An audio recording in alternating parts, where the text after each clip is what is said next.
Bulldogz presents Edgar Allan Poe's The Tell-Tale Heart.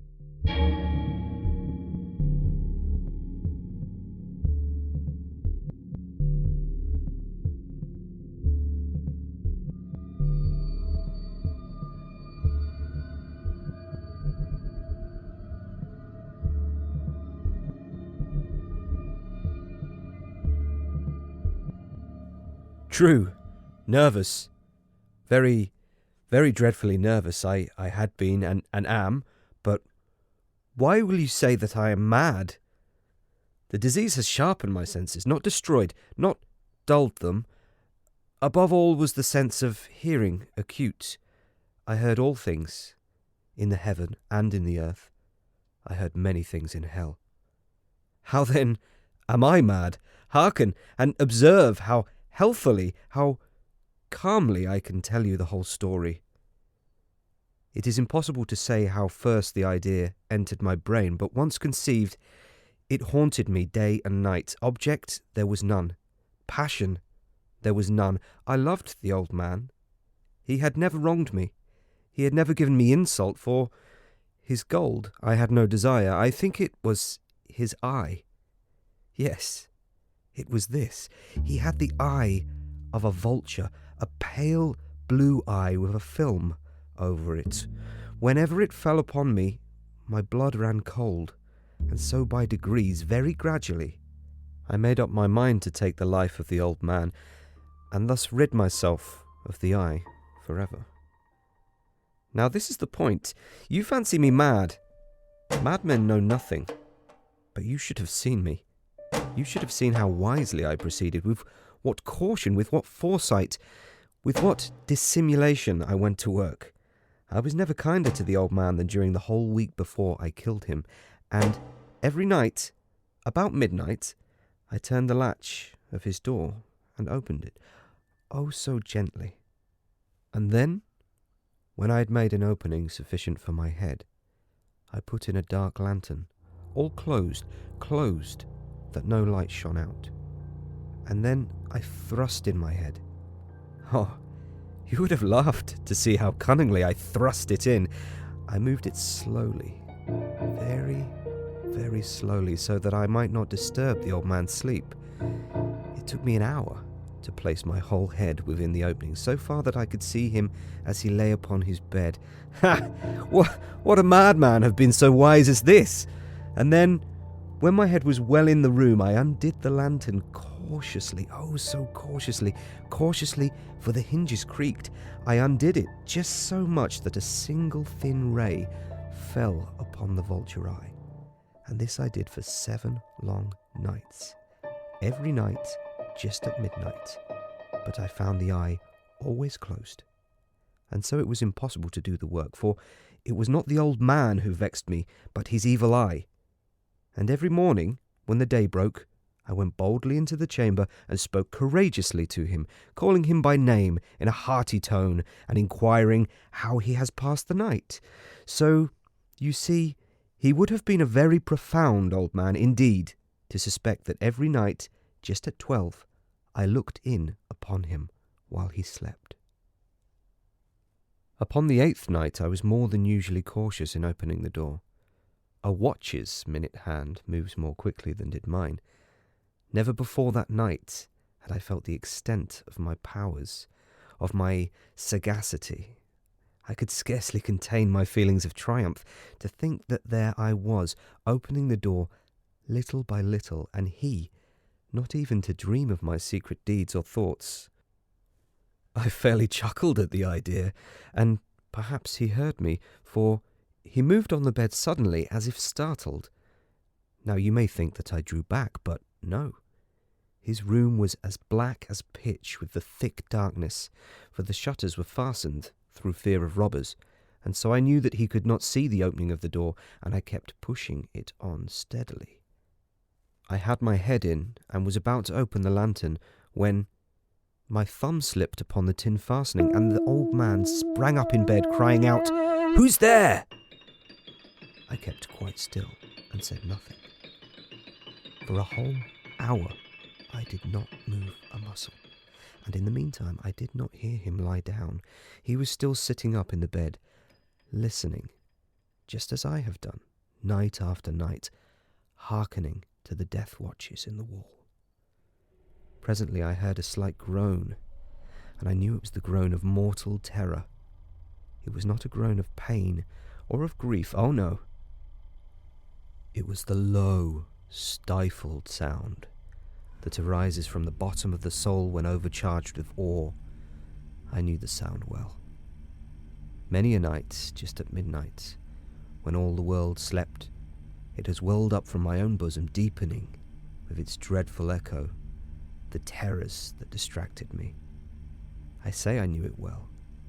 I knew what the old man felt and pitied him, although I chuckled at heart. I knew that he had been lying awake ever since the first slight noise when he had turned in the bed. His fears had been ever since growing upon him. He had been trying to fancy them causeless, but could not. He had been saying to himself, "It is nothing but the wind in the chimney. It is only a mouse crossing the floor, or it is merely a cricket which has made a single chirp." Yes, he had been trying to comfort himself with these suppositions, but he had found them all in vain. Because death, in approaching him, had stalked with his black shadow before him and enveloped the victim, and it was the mournful silence of the unperceived shadow that caused him to feel, although he neither saw nor heard, to feel the presence of my head within the room. When I had waited a long time, very patiently, without hearing him lie down, I resolved to open a very, very little crevice in the lantern. So I opened it. You cannot imagine how stealthily, until at length a simple dim ray, like the thread of a spider, shot from out the crevice and fell full upon the vulture eye. It was open, wide open, and I grew furious as I gazed upon it. I saw it with perfect distinctness, all a dull blue with a hideous veil over it that chilled the very marrow in my bones. But I could see nothing else of the old man's face or person, for I had directed the ray, as if by instinct, precisely upon the damned spot. And have I not told you that what you mistake for madness is but over-acuteness of the sense? Now, I say there came to my ears a low, dull, quick sound, such as a watch makes when enveloped in cotton. I knew that sound well, too. It was the beating of the old man's heart. It increased my fury, as the beating of a drum stimulates the soldier into courage. But even yet I refrained and kept still. I scarcely breathed. I held the lantern motionless. I tried how steadily I could maintain the ray upon the eye. Meantime the hellish tattoo of the heart increased. It grew quicker and quicker, and louder every instant. The old man's terror must have been extreme. It grew louder, I say, louder. Every moment. Do you mark me well? I have told you that I am nervous. So I am. And now at the dead hour of the night, amid the dreadful silence of that old house, so strange a noise as this excited me to uncontrollable terror. Yet for some minutes longer I refrained and stood still. But the beating grew louder and louder. I thought the heart must burst. And now a new anxiety seized me. The sound would be heard by a neighbour. The old man's hour had come. With a loud yell, I threw open the lantern and leapt into the room. He shrieked once only. In an instant, I dragged him to the floor and pulled the heavy bed over him. I then smiled gaily to find the deed so far done. But for many minutes the heart beat on with a muffled sound. This, however, did not vex me. It would not be heard through the wall. length it ceased. The old man was dead. I removed the bed and examined the corpse. Yes, he was stone dead. I placed my hand upon the heart and held it there many minutes. There was no pulsation. He was stone dead. His eye would trouble me no more. If still you think me mad, you will think so no longer when I describe the wise precautions I took for the concealment of the body. The night waned, and I worked hastily, but in silence. First of all, I dismembered the corpse. I cut off the head, and the arms, and the legs. I then took up 3 planks from the flooring of the chamber and deposited all between the scantlings. I then replaced the boards so cleverly, so cunningly, that no human eye, not even his, could have detected anything wrong.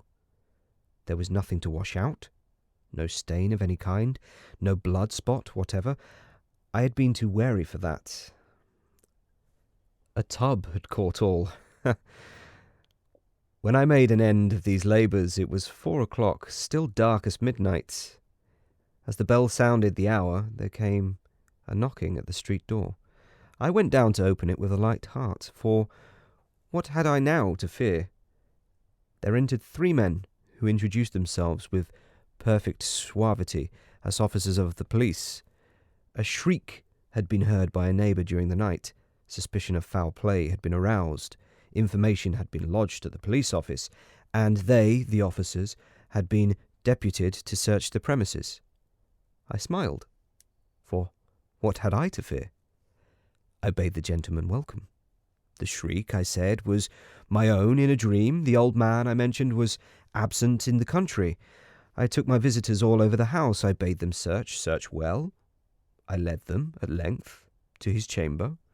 I showed them his treasures, secure, undisturbed.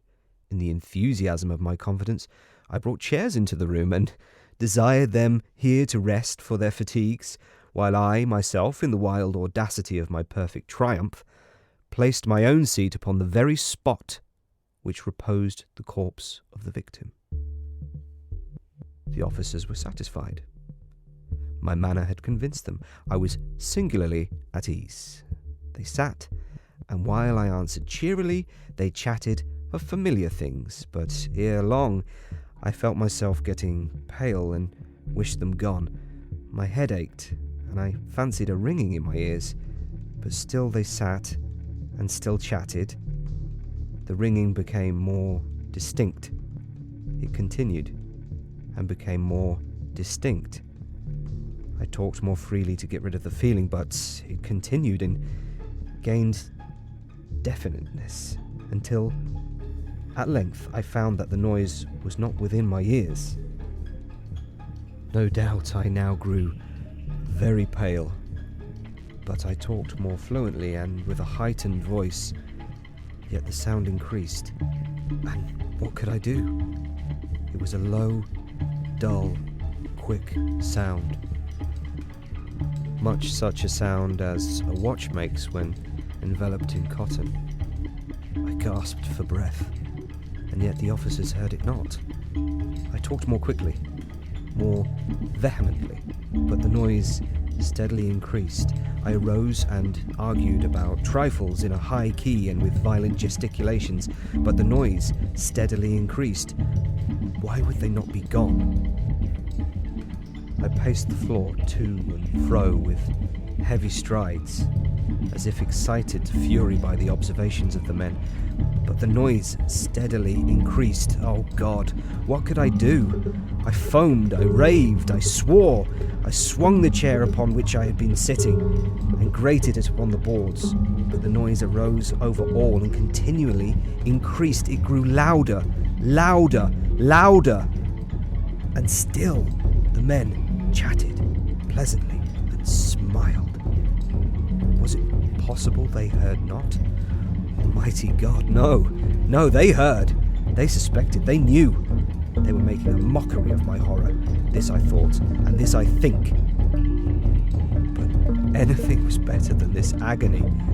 Anything was more tolerable than this derision. I could bear those hypocritical smiles no longer. I felt that I must scream or die, and now, again, hark, louder, louder, louder! Villains! I shrieked. Dissemble no more, I admit the deed. Tear up the planks, here, here! It is the beating of his hideous heart.